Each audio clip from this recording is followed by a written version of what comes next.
Welcome to another heartwarming episode of Elisha's Space, a podcast dedicated to unraveling the threads of emotional and mental well-being with you. Today, we're graced with the presence of a profoundly inspiring individual, Allaina Washington.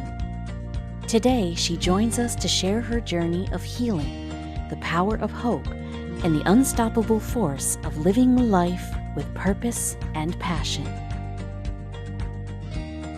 Thank you, audience, for joining us at Elisha's Space. Today I have the fantastic, wonderful guest. Her name is Allaina, and Allaina is a motivational speaker. She goes out, and pretty much the theme of her message is around hope, inspiration, and showing love towards others. And I thought to myself, what a wonderful way to give this message out to other people, because that is all part of the healing journey, to get to a place where you have hope. Because I think I've said in past episodes, I have mentioned that sometimes hope is all you have to hold on to. And with hope, it brings open so many other doors because it makes you look at things in a different type of way when you have hope. And so, Allaina, I want to thank you for joining us today. Allaina, I greatly appreciate you coming onto the show. Welcome to Elisha Space. Hi, thank you so much for having me. It's an absolute pleasure. Absolutely. Allaina, could you share with us your experience with healing and how hope played a significant role in your journey? Absolutely. So early on with healing, grief. If we ever lived, everyone who's ever lived have dealt with grief to some capacity. I lost my 6-month-old child. That was extremely traumatic for me. And it took years and years and years and years upon years to find myself again. But I ended up having 2 other children, and I was able to learn to be okay again. Learn to be okay. I always was a Christian woman, loved God, believed in God. And when I think about his sacrifice, he gave his son. So I know eventually I could be okay. It gave me some hope that there's a reason behind it. Who understands? No one truly understands why a baby. You're like, oh my God, why my child? But it took a while for me to get myself pieced back together. And then here recently, in 2022, my uncle, my mother has there are 8 total, and he just randomly passed away out of the blue. They just found him dead. And when I got the call, I thought it was like somebody was just pranking me. And it was just so traumatic for me. And I found myself going down that rabbit hole where took me years to dig myself out of from with my son. This time I had 2 sets of eyes looking up at me. I couldn't afford to, be on the floor for days on end or not work. They needed mommy to be okay. They needed mommy to cook dinner. They needed mommy to, to do all the things that mommies do. And I just didn't know what to do. But I prayed and I asked God to help me to be okay. I remembered you did it before, you can do it again. So I had to build my hope and trust in God and in my belief that I could be okay. What ended up happening was my uncle's death, it broke my heart, but it fixed my vision. He had so many plans and dreams and desires and things lined up for his life that never came to fruition because his time ran out. So I made a decision. I will not allow the grave to have any of my potential. I'm going to make sure I spread it around while I still have life. Make sure I tap into all of the things inside of Allaina Maria and pull them out. And as a result, he died in December 2022. January of 2023, I sat on my couch and wrote my first novel, Mariah. Wow. I wrote it in January of 2023, and it was published in June of 2023. When I tell you warp speed, full speed ahead, it woke up something inside of me. I always wrote music, right? I always sang in the church, wrote music. We would sing the songs. To this day, the church I grew up in, they still sing the 2 welcome songs that I wrote. I've sang on an album, a couple of lead songs. I pretty much did that, but a novel, no. But his death reminded me of who I was. It woke up something. And instead of me going down in sackcloth and ashes, I began to believe in myself again. And it restored the hope and the beauty of who I was. And it just ignited something in me. And I hate that he had to pass, but his legacy was so strong, it pushed me into another phase of in my life. So just as of 2023, I started writing and motivational speaking and all of the things that I'm doing now since 2023 till now. It So, sounds like this was kind of an activation like this. I often say that loss puts you into another place.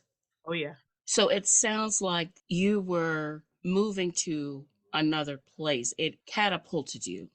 oh God, with the mighty slingshot. It because, like I said, he had so many plans. He had tickets to. He was a diehard Seminole, a Florida State Seminole football, and he had tickets to go to some game. Those tickets were unfulfilled. The seats were empty because his time was over. So that's why I said in the beginning, I refuse to give the grave any of my gifts. When I leave here, I want to leave here empty, giving everything that was placed inside of me. I want to make sure I pull it out and give it out to the world and inspire and bring hope, bring love, bring joy, bring laughter, bring confidence, tell my story to encourage and build up and fortify. So the same way his legacy pushed me, I want to make sure my legacy that I leave encourages someone else. And what an example to share to your children too when we talk about legacy too. Yes, yes, yes, ma'am. Absolutely. To go after the stars. What would you say is the connection that you have between hope and healing? How did it influence your ability to heal? Hope is so important in all things. I was broken, but I had to, like I said before, I had to remember what I experienced before. And if I was able to be okay before, I can do it again. I just had to believe, Allaina, you can get through this. Allaina, you can push through this. Yes, you're crying, but continue to write. Yes, you're broken, but continue to go on. So the hope and believing and knowing that I would be okay and what was inside of me, all the things I went through, it wasn't just for me. It Right. was for to be able to be encouraging to others. So when I remember that part about it, it actually puts a little more oil, in the car and give you a little more, oomph to keep going when you're running on empty. So it's just fuel. It's help to my navel and marrow to my bones. And you're like, how does that make sense? Sometimes it's things, the dead things, or the broken things help heal you. Right. Sometimes within brokenness is Yeah. restoration. Oh yes. Things Oh yes. become aligned Mhm. into a correct place. We're having a deep conversation. Oh yeah. I mean, sometimes you have to go through a crushing Oh yes. in order to experience a true rebuilding. I know I went through it, and it was one of the hardest things I had ever experienced. I even went through times when I would ask the Lord to take me, but He told me no, it was not my time. And He also told me that it was because of my children. My children would be devastated if I left, which is true. So, yeah, I understand what it's like to go through something that is crushing. You just feel like you can't come back on. But you see, Hope Audience will take you to a place where you never thought you could go before. Hope will help you to put your feet on the floor and begin going on that day. Hope will make you fix yourself something to eat when you just don't feel like you have it in you to muster anything. Hope will make you walk outside the door because you know that you have something. So, what can you hope in? Well, Alaina, it sounds like for you, your hope was in your spiritualness, your faith in God. Is that Absolutely. right? Absolutely. And not to be so spiritual. I know it's not a spiritual podcast, but what's in Oh, me no, comes out. we talk You know. about faith and mental Okay. health. So, we're good. Gotcha. Yeah, Okay. So what's in you comes out. There's a scripture. There's a psalm. My hope is built on nothing less than Jesus' yeah, blood and right, righteousness. I dare not trust the sweetest frame, but wholly on Jesus, on Christ the solid rock I stand. All other ground is sinking sand. And I said that to say humanity is humanity because that's who we are, right? right, We have a right to feel. If something hurts, we shouldn't say ouch. You shouldn't stand there and have no response. That's not the proper thing to do. There's a time, place for everything under the sun. The Bible speaks about that time to laugh, cry, mourn, all of those good things. So we're entitled to feel. But after we feel and after we give whatever we're feeling its proper value, give it its right. proper value, then it's time to reflect and remember all of the things that we built our hope on, all of the things we built our trust in, all the things that has fortified us in the past. And that's when we lean not to our own understanding and lean into those things to fortify us until we regain our strength. Right. I would even add to that. So, because I know for myself, Christ is the hope of my salvation. So for me, I hoped in Christ and knowing that He's my salvation, remembering the covenant promises that were made as a result of Jesus paying the price on the cross is something I had held my hope into. But that's not all I had hope in. I also had hope around, I had dreams Oh that yeah, had yet to be seen. absolutely. I Mhm. had things spoken over me that had yet to be experienced. I had things going on in my life around my loved ones, and I'm thinking about my children specifically, Mhm. that I knew that they were going to experience that I wanted to see. So the hope was spiritual, yes, but the hope was also in what is yet to come. Absolutely. And so I think for you, when you talk about hope, you had that too, because you were also looking at legacy. You wanted to continue his story, you wanted to be a continuation of his story. And this I do believe, and I don't know if I'm right or wrong. What I believe is that when someone passes away, they're still in tune to the things you're doing. And so I like to think that even in the case of your son, even though he was so young, he could be in his heavenly place and say, I am so proud. Look, check out my mama. You Uh-huh. know what I mean? Absolutely. Absolutely. When I You go and know, visit the cemetery, sometimes I go, to his headstone.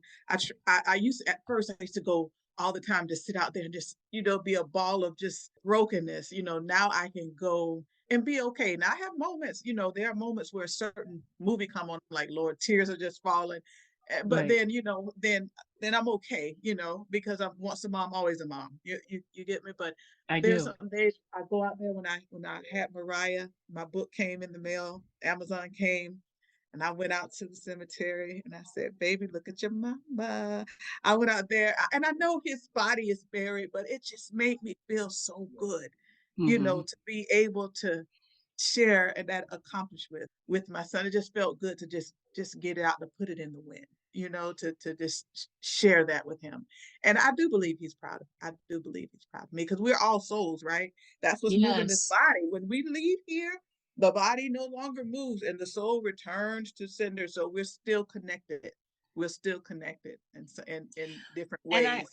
I also like to think, because we've all had loved ones that have transitioned. I also like to think that they're in their heavenly place and they're also praying for us. They're interceding for us. They're talking to God about us. They're connecting with some of the others who have also transitioned, and they're having conversations. And yes, the conversations are in his glory, but I also sometimes think that they're talking about our activity and what we're doing. I know as believers, that's something that we also can have hope in, that we'll see our loved ones again. And it'll be like it was. I don't even think, because when it comes to eternity, I'm very new at understanding this. I think in eternity, we don't keep track of time. It's just going to be, oh, you're here. It's so wonderful to see you. Hmm. It's like no time had passed, because a year to God is 1,000 years, right? So it's like no time has passed. So I hope I, that gives you some Oh, additional. yes. Yeah, it does. It does. It does. If people say, I wouldn't take anything back from my journey. I would love to have my son. But Yeah. it took me time to realize, that was his journey and not mine. Even as with our children today, we some things they do, we will hope that they wouldn't do it. We want to keep them from, and we want to protect them, but they still got to live their lives. They got to have their journey. And we can only do so much because we're a party of one. We don't share a mind with anybody. They're individuals. So certain things we don't get to control every aspect of their life. If I could have kept them, I would have, but I wasn't the author or the finisher. I just was the where the seed was planted. I was the womb. And once he was released, my job as a mother, in all 6 months, I cared for him to the best of my ability. So my hurt for him was because I grieved for his presence. But it wasn't Right. that I wasn't present. So I don't have that guilt because I was present, but his presence is what I yearn for. But at the end of the day, he is in the presence of the Father, and that gives me peace, on this side. It took a long time to reconcile that. But in the vein of talking about children and hope, another hope that I have that my children see me. Yes. They see me. They see the sacrifice, and I hope, that it's not in vain. Because again, we Hmm. we give our all to our children. We do our best. We try to raise them, and I hope that I'm leaving a legacy for them to chase after their dreams. I didn't start doing what I'm doing. I'll be 44 this year. So I was what, 43, 42. So I'm what you would consider a late bloomer. Some people have Right. been chasing their dreams for years, and here I just pop on the scene. I'm the So I same hope way. Hmm. I'm hoping and believing that my children realize it's never too late to become, which circles back to my message of becoming. You already have what it takes inside of you to become. Some start at early, some start later. But I just hope that my story encourages and sets a precedent in their life to whatever it is they're trying to do. They can do it because I saw my mom do it. As a single mom, I can do it too. So What are some ways you think that people can cultivate hope in their lives? remember, That's powerful. if you're still inhaling and exhaling, we've all had situations that felt hopeless, but somehow we made it out. So here we are today. So just use your memory. I remember when.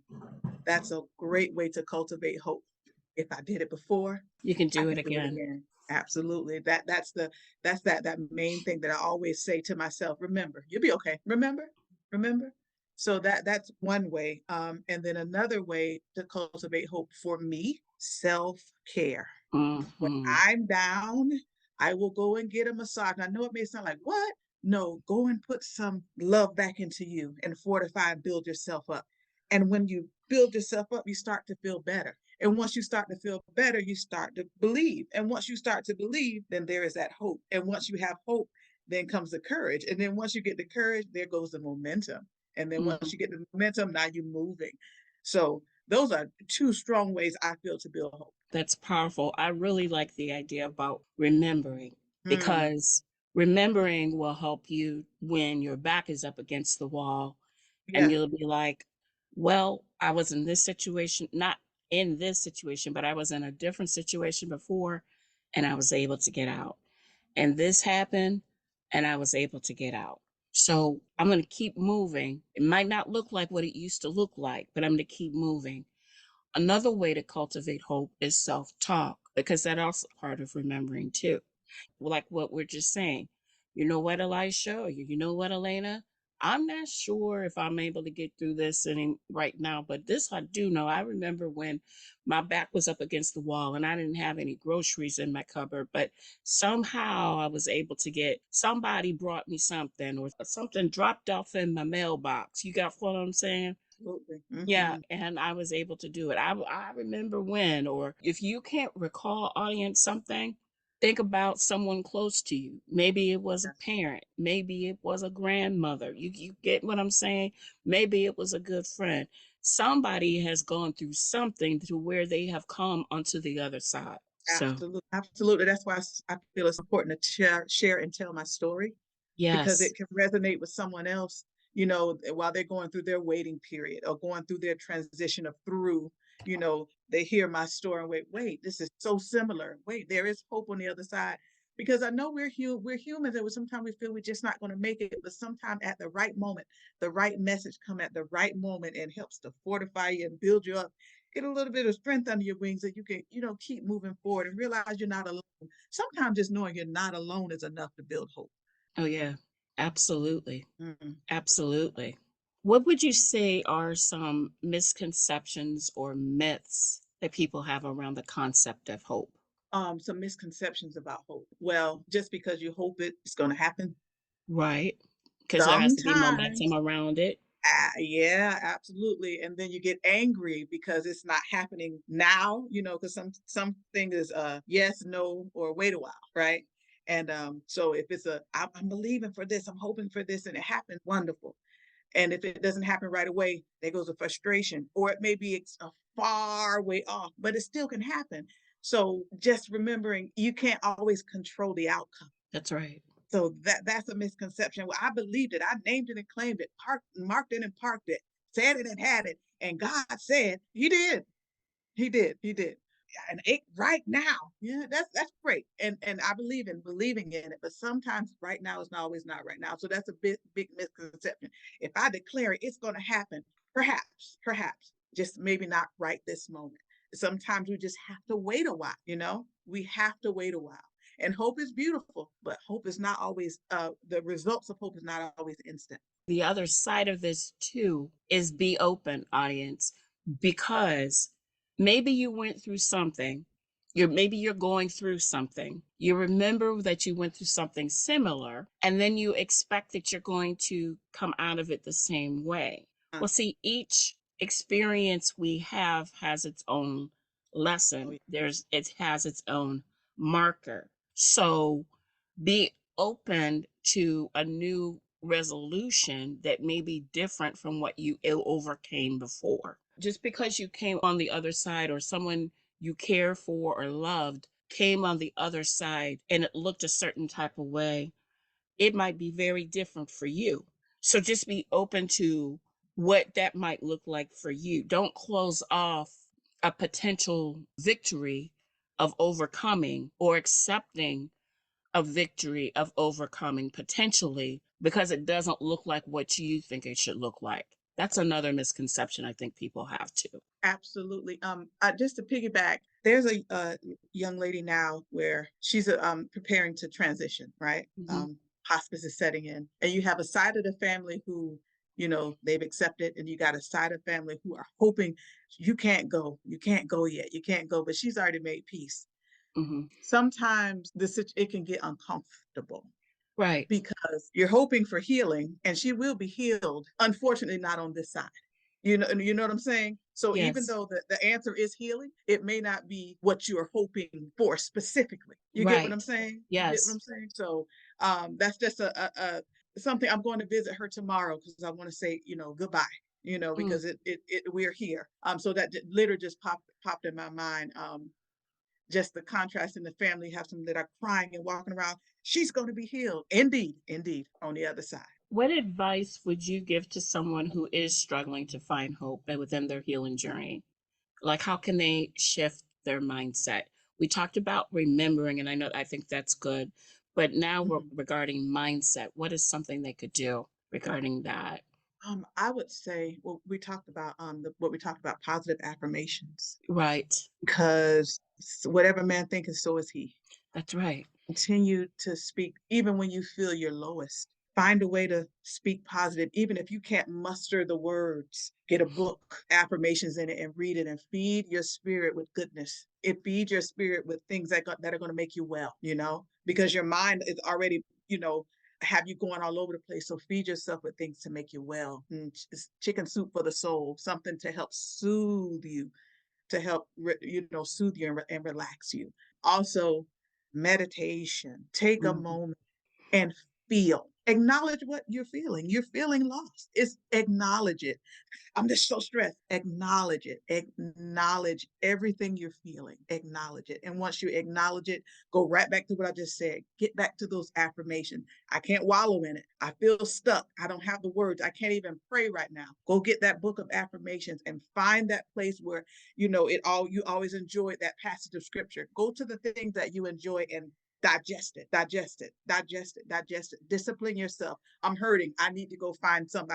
I need my vitamins. I need my words to come inside of me and help to fortify me. So I would also say, adding to what you mentioned, filter out, remove negativity. mhm.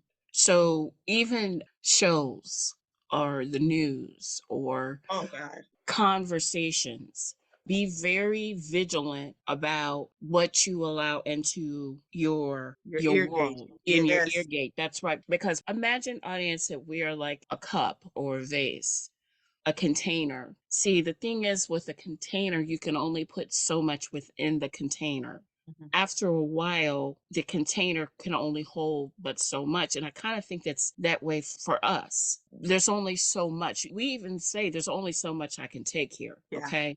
So be even more vigilant and careful of the messages that you take in. That might mean maybe you take a break for a while on social media, Oh yeah, or filter, because I use that filter thing really well. Use the filters so that you're only seeing the messages that are nourishing and helpful to you.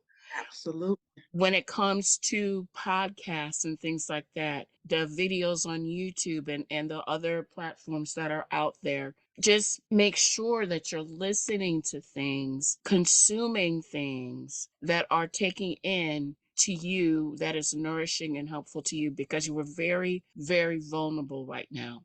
And see, that feeds hope. Those messages will help you. There's nothing like a great, encouraging song. Oh Just the action of listening to the song and it might make you smile, or a comedy, like doing things that will feed and nourish you. Will that necessarily make you oblivious to things that are going on in the world? Well, you can still get some of those messages of what's happening, of course, especially because there's so much going on right now, but you don't have to watch it or listen to it for 4 or 5 hours. yeah. You know, Hmm. all you need is 5 or 10 minutes to pick something up.